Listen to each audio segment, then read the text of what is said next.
नमस्कार दोस्तों, स्वागत है आपका हमारे चैनल MRS राजगुरु में। आज हम एक ऐसे विषय पर बात करेंगे जो समाज में काफ़ी गहराई से बैठा हुआ है, बाबाओं का पाखंड। ये वही बाबा हैं जो लोगों को धर्म के नाम पर गुमराह करते हैं। तो आइए जानते हैं इस पाखंड के पीछे की सच्चाई।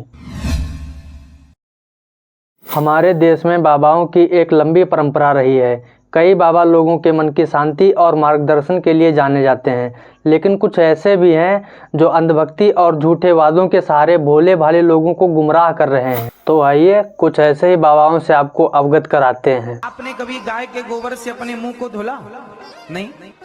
केमिकल युक्त फेस वॉश आप यूज करते हैं, लेकिन शुद्ध गाय का गोबर, इस गोबर से नहाने से चमड़ी का कोई भी रोग हो, मैं गारंटी लेता हूं, चमड़ी संबंधी कोई भी रोग हो, आप गौ के शुद्ध देसी गाय के गोबर से स्नान करेंगे तो आपका चमड़ी का रोग समाप्त हो जाएगा। इतनी ताकत गोबर में है।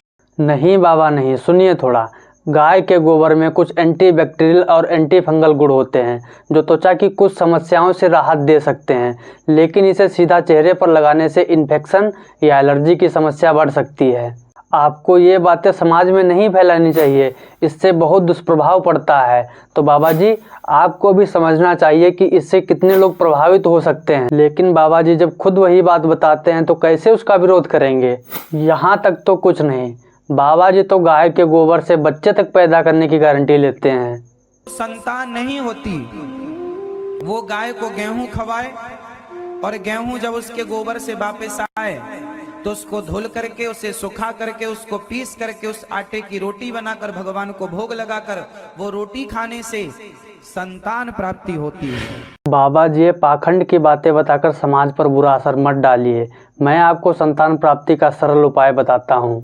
जब एक महिला और पुरुष के बीच शारीरिक संबंध बनता है तो पुरुष के शुक्राणु महिला के अंडाणु से मिल जाते हैं। यह मिलन आमतौर पर महिला के गर्भाशय के अंदर होता है। अगर शुक्राणु और अंडाणु मिल जाते हैं तो इस प्रक्रिया को गर्भाशय कहते हैं और इसमें एक नया जीव बनने की शुरुआत हो जाती है। इसके बाद जो नया कोशिका समूह बनता है उसे भ्रूण कहा जाता है। यह भ्रूण गर्भाशय की दीवारों से जुड़कर वहीं पर विकसित होता रहता है। इस प्रक्रिया को गर्भावस्था कहा जाता है और यह 9 महीने तक चलती है। इस दौरान भ्रूण विभिन्न अंगों और शरीर की संरचनाओं का निर्माण करता है और वह धीरे धीरे एक शिशु का रूप लेने लगता है। लगभग 9 महीने के बाद जब बच्चा पूरी तरह से विकसित हो जाता है और वह जन्म के लिए तैयार होता है तो यह प्रक्रिया प्रसव के माध्यम से होती है, जिसमें बच्चा गर्भाशय से बाहर आता है। तो बाबा जी बच्चा ऐसे पैदा होता है, ना कि गोबर खाने से।